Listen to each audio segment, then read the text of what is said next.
Hello everyone! I'm Alianza, your health informer. Welcome back to my YouTube channel. On this channel guys, we're talking more about health tips and health benefits. At kung bago pa kayo dito sa channel ko, huwag niyong kalimutan na mag-subscribe at pindutin ang notification bell para updated kayo palagi kung meron akong upload na bagong video. At huwag niyong kalimutan na i-share ang video na ito para maging aware kayo or maging aware ang lahat tungkol sa health natin.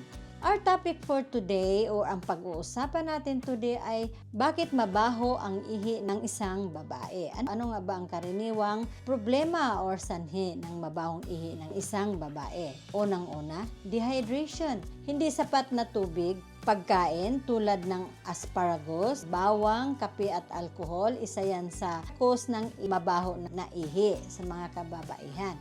Gamot o mga isyong medikal tulad ng urinary tract infection na nagdudulot ng lagnat, mahapdi at kailan ka nga ba magpatingin sa doktor kung may kasamang lagnat, pananakit ng puson o panlalambot, may dugo sa ihi, mabaho, malabo o may nana sa ihi. Madalas na pag-ihi o kidney stones, kaya't mahalaga ang pag-inom ng maraming tubig at pagkonsulta sa doktor. Ang dehydration or kakulangan sa tubig, mas concentrated ang ihi natin, kaya mas matapang ang amoy. Pagkain at inumin, asparagus, bawang, sibuyas, kape at alcohol ay maaring magpabago ng amoy. Lahat yan magiging sanhi ng mabaho ang ihi. Mga gamot, ilang antibiotics at vitamin B ay nagdudulot ng matapang na amoy. Urinary tract infection nagdudulot ng mababaho, malabo at mabula, madaming ihi